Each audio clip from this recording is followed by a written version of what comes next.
Welcome to ஆகர்சாஸ் cuisine. அனைவரையும் ஆகர்சாஸ் cuisine YouTube சேனலுக்கு வரவேற்கிறேன். அனைவருக்கும் வணக்கம். இன்றைக்கு நான் ஜாம் பன் ரெசிபியோடு வந்திருக்கிறேன். முதல்ல நாங்கள் இதுக்கு தேவையான பொருட்கள் என்னென்னு பார்ப்போம்.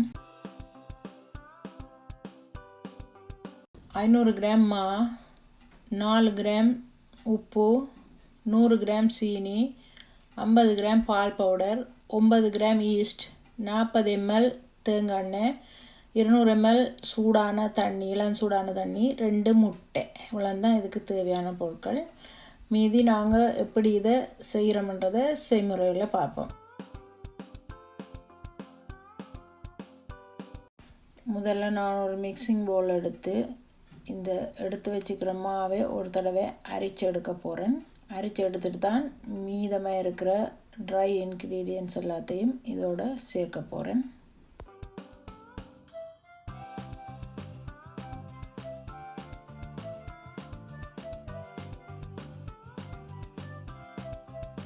இப்போ நான் அரைச்சி எடுத்து வச்சுக்கிற இந்த மாவுக்குள்ளே எடுத்து வச்சுக்கிற ஈஸ்ட்டை சேர்க்கிறேன்.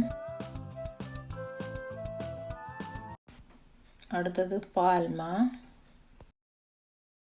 உங்களுக்கு விரும்பின பால் மாவை சேர்க்கலாம். நான் நீடோ தான் யூஸ் பண்ணுறேன். அடுத்தது சீனி, உப்பு எல்லாத்தையும் நான் ஒரு விஸ்கை வச்சு நல்ல வடிவாக கலந்து விடுறேன்.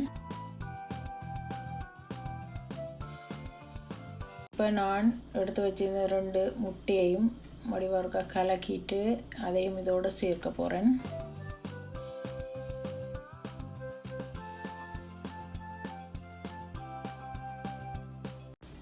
அடுத்தது எண்ணெய். நான் தேங்காய் தான் பாவிக்கிறேன். உங்களுக்கு விருப்பமான எண்ணெயை நீங்கள் பாவிங்க. கடைசியாக நான் எடுத்து வச்சுக்கிற இந்த இளஞ்சூடான தண்ணியையும் இதோடு சேர்க்கிறேன். இது எல்லாத்தையும் நான் ஒரு ஸ்டாண்ட் மிக்சரை வச்சு தான் குழைச்செடுக்க போகிறேன். நீங்கள் கையால் குழைக்கிறதா இருந்தால் ஒரு 20 நிமிஷத்துக்கு நல்ல வடிவாக அமர்த்தி இறுக்கி அழுத்தி நல்ல சாஃப்டான பதத்துக்கு வர மாதிரி நீங்கள் நீட் பண்ணி எடுக்கணும்.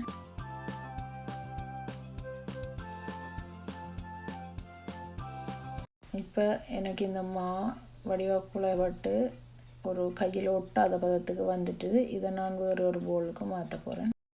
முதல்ல அந்த பவுலுக்கு கொஞ்சம் எண்ணெய் விட்டு அதை நான் வடிவாக எல்லா பக்கமும் பூசி விடுறேன். விட்டுட்டு தான் இதுக்குள்ளே இந்த மாவை நான் வச்சு ஒரு மூடி போட்டு மூடிட்டு அதை 1 தொடக்கம் 1.5 மணித்தியாலத்துக்கு நான் அப்படியே பொங்கி வரத்துக்கு வைக்க போகிறேன். இந்த பவுலுக்கு வச்சுட்டு நீங்கள் இந்த மாவுக்கு மேலே கொஞ்சம் எண்ணெய் பூசிட்டு தான் மூடி வைக்கணும். அப்போ தான் அந்த மாவு ட்ரை ஆகாமல் இருக்கும். இப்போ நான் 1 மணித்தியாலத்துக்கு பிறகு திறந்து பார்க்குறேன். நல்லபடியாக ஊதி வந்துட்டுது.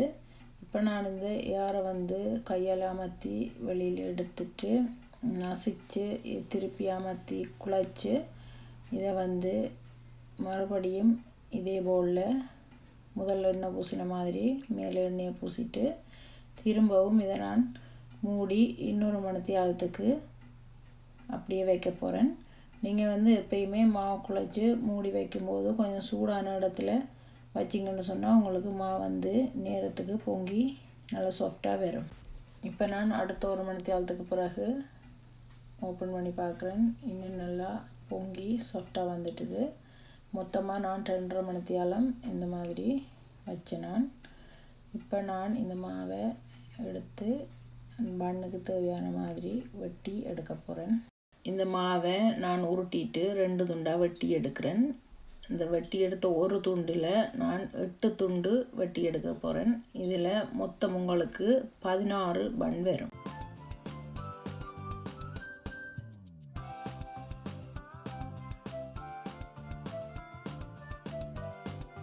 வெட்டி எடுத்த இந்த துண்டுகளை நான் சின்ன சின்ன போல் மாதிரி உருட்டி எடுக்க போகிறேன். இந்த மா உருண்டையை நீங்கள் வெட்டி எடுக்கும்போது சரியான அளவில் எல்லாத்தையும் எடுத்தீங்கன்னு தான் உங்களுக்கு ஒரே அளவு ஷேப்பில் அந்த பன் நல்ல அழகாக வரும். இப்போ நான் எல்லாத்தையும் உருட்டி எடுத்துட்டேன்.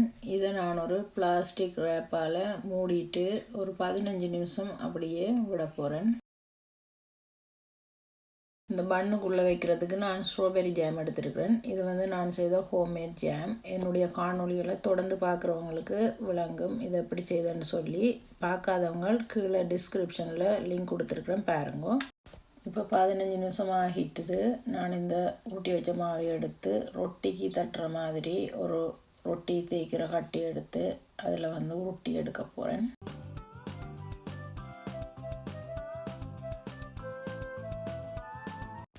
இந்த மாதிரி ஃப்ளாட் பண்ணி எடுத்துட்டு நான் இந்த ஜாமை இதுக்குள்ளே வச்சு சுற்றி எடுக்க போகிறேன். மாவை மெல்லிசாக தட்டி எடுத்தால் தான் பேக் பண்ணும்போது சரிசமனாக வெகி வரும். இந்த மாதிரி வெட்டுறது உங்கள்கிட்ட இல்லைன்னு சொன்னால் ஒரு கத்தியை யூஸ் பண்ணி நீங்கள் அப்படி வெட்டி எடுக்கலாம். அப்படி வெட்டி எடுத்துட்டு நீங்கள் கொஞ்சம் ஒரு வளைவு மாதிரி வளைச்சி விட்டிங்கன்னா அது பன் ஷேப்புக்கு வரும்.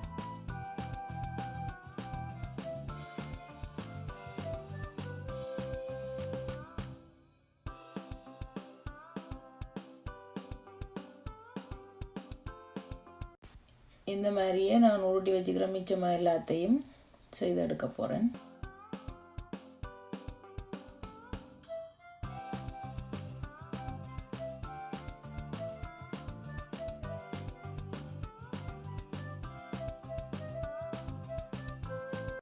இப்போ நான் எல்லாத்தையும் இப்படி செய்து ஒரு பேக்கிங் ட்ரேயில் வேக்ஸ் பேப்பரை போட்டுட்டு கொஞ்சம் இடைவெளி விட்டு அடுக்கி வச்சுக்கிறேன். ஏன்னு சொன்னால் பேக் ஆகும்போது பொங்கி வரும். அப்போ ஒன்றோடு ஒன்று ஒட்டுப்படாமல் இருக்கிறது கொஞ்சம் இடைவெளி விட்டால் நல்லது. இப்போ நான் செய்தெடுத்த இந்த பன்னை திருப்பவும் ஒரு பிளாஸ்டிக் ரேப்பால் ரேப் பண்ணிவிட்டு 30-40 நிமிஷம் அப்படியே வைக்க போகிறேன். இப்போ நாங்கள் இந்த பன்னுக்கு மேலே பூசுறதுக்கு ஒரு முட்டையை ஒரு பவுலில் உடைச்சி விட்டுட்டு அதில் இருக்கிற அந்த வெள்ளையாக இருக்கிற வெடுக்குன்னு சொல்கிறோம் அதை நான் எடுத்துட்டு இதோட ஒரு மேசக்கரண்டி பாலும் விட்டு கொஞ்சம் அடித்து எடுக்க போகிறேன். இப்போ நான் 40 நிமிஷத்துக்கு பிறகு எடுத்து நான் அடித்து வச்சுக்கிற அந்த முட்டை கலவையை முட்டையும் பாலும் சேர்த்து அடித்து வச்சுருந்தேன் அதை வந்து இதுக்கு மேலே பூசி விடுறேன்.